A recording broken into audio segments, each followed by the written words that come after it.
প্রেমদহনের অগ্নিশিখা লেখিকা জোনাইয়া জিনু পর্ব ৫। এখনও বাড়ির ছেলেরা আসেনি, তাদের আসতে আসতে রাত ৮টা বাজবে। তারাও শ্রাবণকে গেমস খেলতে দেখে খুশিতে গদগদ হয়ে সিঁড়ি দিয়ে লাফাতে লাফাতে শ্রাবণের কাছে গিয়ে ধপাস করে বসে পড়ে। শ্রাবণও তারাকে দেখে ফোন থেকে চোখ সরিয়ে তারার দিকে তাকে কিছুটা অভিমানী কণ্ঠে বলে ওঠে, এত দেরি কেন করলে তারাপু? শ্রাবণের কথা শুনে তারা বলে ওঠে, কেন, কি হয়েছে? তারার কথায় শ্রাবণ কিছুটা রাগী কণ্ঠে বলে ওঠে, কি হয়নি তাই বলো। আমার ফ্রেন্ড সাগর আর তার বোন পার্টনারশিপে খেলে আমাকে দুবার হারিয়ে দিয়েছে। শ্রাবণের কথা শুনে তারা তড়িঘড়ি করে বলে ওঠে, কি, আমাদের হারিয়ে দিয়েছে মানে? ওদেরকে তো আজকে আমি কাঁচা খেয়েই ফেলবো। তারার কথা শুনে শ্রাবণ ভাবুক কণ্ঠে বলে ওঠে, তুমি কি ভ্যাম্পায়ার নাকি যে মানুষ খাবে? তারা এবার কথা শুনে মৃদু ঝাড়ি মেরে বলে ওঠে, চুপ থাক, ওটা তো আমি কথার কথা বললাম।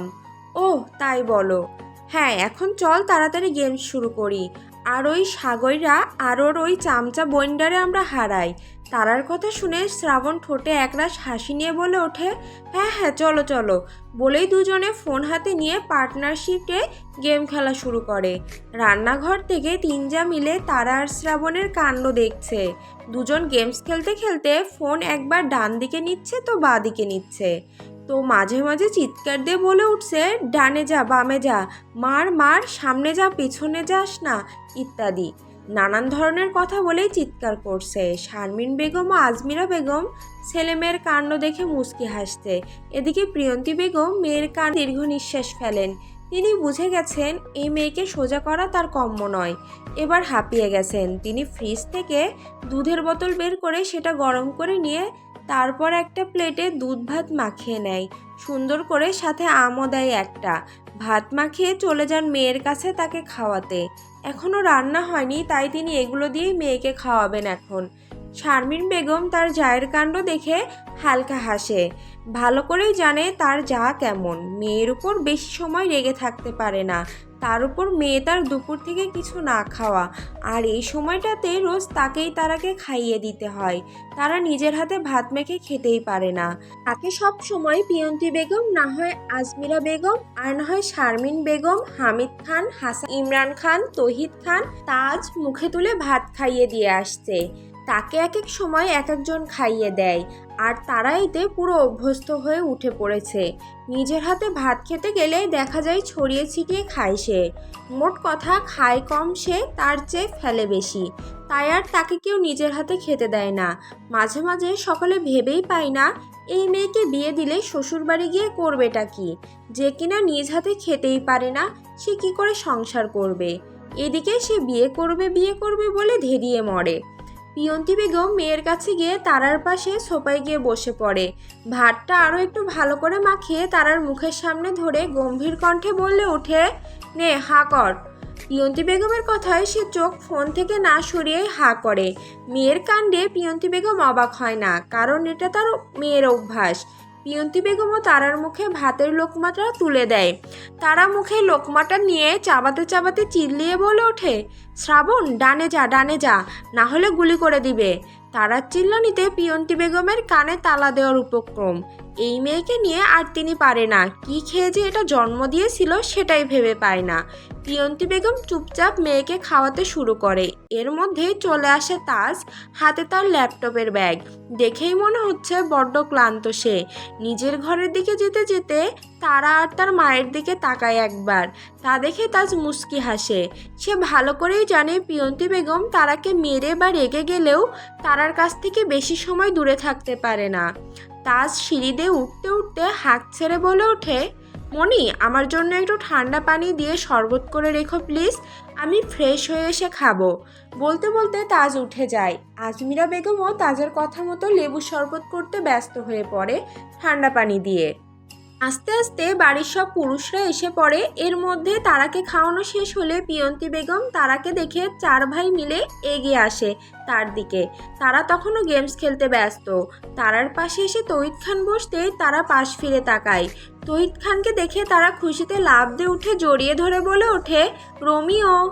তহিদ খান তারার মাথায় হালকা হেসে হাত বুলায়। ইমরান খানও, হামিদ খান, হাসান খানও এসে পড়ে পরে তাদের মুখেও তৃপ্তির হাসি। তারা তৌহিদ খানকে ছেড়ে তার দিকে তাকিয়ে হেসে হাত বাড়িয়ে দেয় তার সামনে।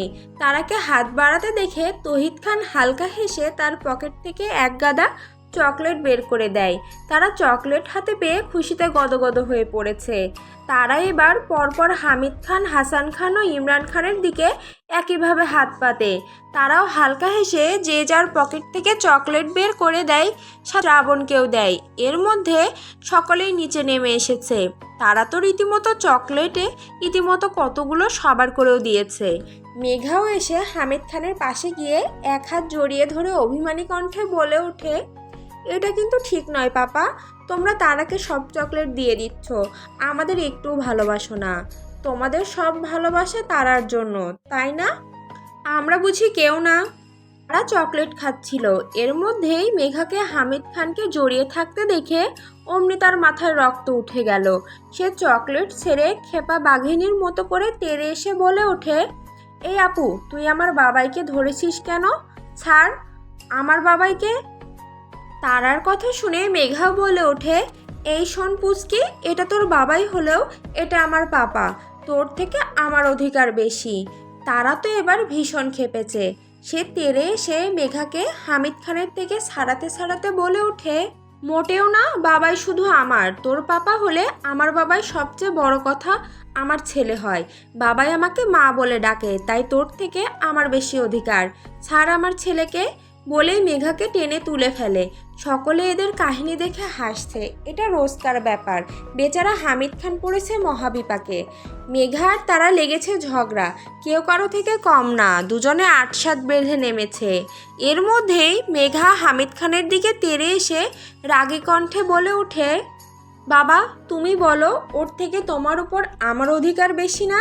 মেঘাকে তারা ঠেলে হামিদ খানের দিকে তাকিয়ে রাগী চোখে বলে ওঠে, হ্যাঁ হ্যাঁ বলো, কার অধিকার বেশি? ওর থেকে তোমার উপর আমার অধিকার বেশি না? বলে তারা আর মেঘা একের পর এক প্রশ্ন ছুড়ে মারছে হামিদ খানের দিকে। এদিকে আকাশ, শ্রাবণ আর লাবণ্য দাঁত কেলিয়ে হাসছে, আর বাকিরা এদের ঝগড়া দেখছে।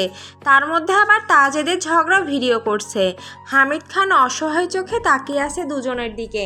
হামিদ খান কথা বলছে না দেখে তারা ঝাড়ি দিয়ে বলে ওঠে, কি হলো, চুপ করে আছো কেন? বলো তোমার উপর কার অধিকার বেশি? তারার কথা শুনে মেঘা বলে ওঠে, হ্যাঁ হ্যাঁ বলো তাড়াতাড়ি। হামিদ খান জোরপূর্বক হেসে বলে ওঠে, তারা মা, মেঘা তো আমার মেয়ে। পুরোটা বলার আগেই তারা চোখ পাকিয়ে ঝাড়ি দিয়ে বলে ওঠে, বাবাই। হামিদ খান ভয় পেয়ে যায়। তিনি কি করবেন বুঝতে পারছেন না। তিনি ফের জোরপূর্বক হেসে বলে ওঠে, না না, তুই তো আমার মা। মেঘাও এবার হামিদ খানকে তারার মতো করেই ঝাড়ি দেয়। হামিদ খান দুই পাগলের মাঝে পড়ে গেছে আটকা। তাকে এবার নাকানি চুবানি খেতে দেখে তৌহিদ খান, ইমরান খান, হাসান খান বেশ মজা পাচ্ছে। তারা বেশ হাসছে। সেটা হামিদ খানের চোখে পড়তেই তাদের দিকে তাকিয়ে দাঁতে দাঁত চেপে বলে ওঠে, আমাকে দেখে তোমাদের হাসি পাচ্ছে তাই না? একবার এখান থেকে বের হই, তোমাদের তিনজনের হাসি আমি বার করছি। হামিদ খানের কথা শুনে তিনজনের হাসি উড়ে গেল। এদিকে মেঘা আর তারা ঝগড়া তো আছেই। দুজনে পুরো ঝগড়ার কম্পিটিশন করছে যেন। এবার হামিদ খান না পেরে বসা থেকে উঠে পড়ে। দুজনের মাঝখানে গিয়ে বলে ওঠে, অনেক হয়েছে, এবার থামো তোমরা। সাথে সাথে তারা আর মেঘাও থেমে যায়। হামিদ খান এক পাশে তারা, অন্য পাশে মেঘাকে তার দুই হাতে জড়িয়ে ধরে বলে ওঠে, আমার কাছে তোমরা সবাই এক। তোমাদের সকলকে আমি একই রকমভাবে ভালোবাসি। তবে তারাকে সকালের চাইতে কিছুটা বেশি ভালোবাসি, কারণ সে যে আমার মা। হামিদ খানের কথায় তারা খুশিতে গদগদ হয়ে পড়ে। মেঘা মুখ ফুলিয়ে থাকে। তারা আর মেঘার চোখাচোখি হলে দুজনে মুখ ভেঙচি কেটে দুদিকে ফিরে তাকায়। তা দেখে হামিদ খান দীর্ঘশ্বাস ফেলে। তিনি মেঘাকে উদ্দেশ্য করে আদুরে কণ্ঠে বলে ওঠে, তুই তো ছোট না মা, তুই তো বড়। তারা হলো ছোট, ও হচ্ছে ছেলে মানুষ। তুইও যদি তারা মার মতো করিস তাহলে কি চলে? তারা তো আমার মা আর তুই তো আমার মেয়ে। তোদের দুজনের ভালোবাসাটা আলাদা আলাদা, বুঝলি? হামিদ খানের কথায় মেঘা তাকায় হামিদ খানের দিকে। হামিদ খান মেঘার কপালে একটা চুমু খায়। তা দেখে তারা অভিমানে ঠোঁট উল্টে ফেলে। হামিদ খান সেটা দেখে মুচকি হেসে তারার কপালেও একটা চুমু খায়। সঙ্গে সঙ্গে তারার মুখে হাসি ফোটে। মেঘা আর তারা হেসে দেয়। হামিদ খান দুজনকেই বুকের সাথে মিশিয়ে নেয়। তাদের এই সুন্দর মুহূর্ত মুগ্ধ হয়ে তাকিয়ে আছে। শারমিন বেগম মুচকি হেসে এবার বলে ওঠে, হয়েছে হয়েছে, এবার গিয়ে তোমরা ফ্রেশ হয়ে এসো, রাতে খেতে হবে তো নাকি সবার। শারমিন বেগমের কথায় সকলেই সায় জানায়। হামিদ খান তারা মেঘাকে ছেড়ে দেয়। 4 ভাই মিলে চলে যায় উপরে ফ্রেশ হতে। তারা যেতেই বাড়ির বউরা লেগে পড়ে টেবিলে খাবার সাজাতে। তারা বসে পড়ে চকলেট খেতে, কারণ সে তো আর রাতে খাবে না। কিছু সময় আগেই তাকে প্রিয়ন্তী বেগম খাইয়ে দিয়েছে, তাই এখন সে চকলেট খেতে ব্যস্ত। তাজ বোনের দিকে তাকিয়ে মুচকি হাসে, তারপর একটু আগের করা ভিডিওটা পাঠিয়ে দেয় কারো কাছে মেসেজ করে। রাতে সকলেই খাবার খেয়ে চলে যায় ঘুমাতে নিজ নিজ ঘরে। তারা নিজের রুমে গিয়ে কিছু সময় হোয়াটসঅ্যাপে নিজের ফ্রেন্ডদের সাথে কিছু সময় আড্ডা মেরে ফোন রেখে দেওয়ালে সেট করা গিটারটা নিয়ে বাজাতে শুরু করে চোখ বন্ধ করে। তারার 4টা খুব সুন্দর ভালো দিক আছে। 1 হচ্ছে নাচ, 2 গিটার বাজানো, 3 পেইন্টিং, 4 উপন্যাস লেখা। তারা এই 4টা জিনিস বেশ ভালো পারে। তার মধ্যে উপন্যাস লেখাটা তার শখের মাঝেই পড়ে। তার ইচ্ছে আছে নিজের উপন্যাস লেখা বই বের করা, তাই সময় পেলেই সে গল্প লিখতে বসে যায়। অন্যদিকে কানাডায় তুর্য সবেমাত্র অফিস থেকে এসেছে। বাসায় ঢুকতে ঢুকতে ফোনের ওয়াইফাইটা কানেক্ট করে। এর মধ্যে হাজারটা নোটিফিকেশন আর মেসেজের টুং টুং শব্দ আসতে শুরু করে। এতে বেশ বিরক্ত হয় তুর্য। বাসার ভেতরে গিয়ে নিজের রুমে না গিয়ে ড্রয়িং রুমের সোফায় ধপ করে বসে পড়ে। গায়ে এলিয়ে দেয়, সোফায় চোখ বন্ধ করে নেয়। কিছু সময় সে ভেবেই থাকে। সোজা হয়ে বসে তুর্য ফোনটা ফের হাতে নিয়ে দেখতে যায় কে মেসেজ দিয়েছে। ফোনের লক খুলে মেসেঞ্জারে ঢুকে দেখে তার পরিচিত কারো আইডি থেকে মেসেজ। কোনো একটা ভিডিও পাঠিয়েছে তুর্য। অপেক্ষা না করে ভিডিওটা ক্লিক করতে ভিডিওটা ওপেন হয়ে যায়। চোখের সামনে ভেসে ওঠে তার সেই একান্ত নারীটির প্রতিচ্ছবি। তুর্য ভিডিওটি দেখতে শুরু করে দেয়। ভিডিও দেখে তুর্য মুচকি হাসে তার পাগলির পাগলামি দেখে। সে এবার শব্দ করে হেসে ওঠে। বাড়ির সার্ভেন্টরা সবাই অবাক চোখে তাকিয়ে আছে তুর্যের দিকে। তাদের স্যারকে হাসতে দেখে সবাই অবাক, যাতে কেউ কখনো হাসতে দেখেনি সে খিলখিল করে হাসছে। ভাবা যায় তুর্যের অবস্থা বেহাল। তুর্য ভিডিওটা বেশ কয়েকবার দেখে। তুর্য এবার হাসি থামিয়ে ফোনের দিকে তাকিয়ে বলে ওঠে, একে নিয়ে আর আমি পারি না, পাগলি একটা। বলেই তুর্য সোফা থেকে উঠে হাঁটা দেয় নিজের ঘরের দিকে। সার্ভেন্টরা তুর্যের যাওয়ার দিকে তাকিয়ে আছে। তারা বেশ কিছু সময় গিটার বাজিয়ে চলে যায় ওয়াশরুমে। তুর্য নিজের রুমে ঢুকে সবার আগে টিভির দিকে তাকায়, কিন্তু সেখানে কাউকে না দেখে বেশ অবাক হয়। পুরো রুম খালি। তুর্য হাতের ঘড়ির দিকে তাকায়, 11টা বাজে। তুর্য ভ্রু কুঁচকায়। তুর্য তড়িঘড়ি করে নিজের ল্যাপটপটা নিয়ে বসে পড়ে। কিছু সময়ের আগের ফুটেজগুলো চেক করে স্বস্তির নিঃশ্বাস ফেলে। ল্যাপটপটা সামনে নিয়েই বসে থাকে সে। এর মধ্যে ওয়াশরুম থেকে বেরিয়ে আসে তারা। টাওয়াল দিয়ে হাত মুখ মুছে নেয়। ড্রেসিং টেবিলের কাছে গিয়ে সেখান থেকে মুখে হাত পায়ে ক্রিম ও লোশন মেখে নেয়। তারা দেখে মুখ ধোয়ার কারণে সামনের দিকটায় তার টি শার্টটা অনেকটাই ভিজে গেছে। এভাবে আর সে শুতে পারবে না, না হলে ভিজে ভিজে একটা ভাব লাগবে, ঘুমানো যাবে না। তারা কাভার্টের কাছে গিয়ে টপস বের করে নেয়, যেটা কোমর অবধি। সেটা নিয়ে সে আর ওয়াশরুমে না গিয়ে উল্টো দিক ফিরে পরনের টি শার্টটা খুলতে থাকে। অন্যদিকে ল্যাপটপে তুর্যের চোখের সামনে তার একান্ত নারীর ফর্সা দেহের খোলা পিঠটা ভেসে উঠতেই সঙ্গে সঙ্গে সে তার চোখ বড় বড় হয়ে যায়। তার ঠোঁট কাঁপছে, চোখে মুখে এক ভয়ঙ্কর নেশা জেগে উঠেছে। তুর্য শুকনো ঢোক গিলে বারংবার। তার ভিতরের পুরুষসত্তাটা যেন জেগে উঠেছে। নারী দেহের উন্মুক্ত শরীরটা যখনই সামনে থেকে পেছন ফিরে ঘুরতে যাবে, তার আগেই ধপ করে ল্যাপটপটা বন্ধ করে দিয়ে জোরে জোরে নিঃশ্বাস নিতে শুরু করে। তুর্যের চোখের সামনে বারবার সেই উন্মুক্ত খোলা ফর্সা পিঠ ভেসে উঠছে। তুর্য ধপ করে শরীরটা সোফার সাথে এলিয়ে দেয়। চোখ বন্ধ করে রাখে মিনিট 5। এবারের মতো চোখ খুলে সোজা হয়ে বসে পড়ে। নেশালো কণ্ঠে বলে ওঠে, আর নয়, অনেক হয়েছে এই খেলা। এবার সেই দিন এসে পড়েছে বাবুই, তোকে আমার করে পাওয়ার। যেই দিনের জন্য আমার 14টা বছরের অপেক্ষা, তোকে পুরোপুরি করে পাওয়ার অপেক্ষা। তোর দহনের অগ্নিশিখায় নিজেকে পুনরায় অপেক্ষা। সেই দিন এসে পড়েছে। একদিনের মধ্যে আমি দেশে যাবার ব্যবস্থা করছি।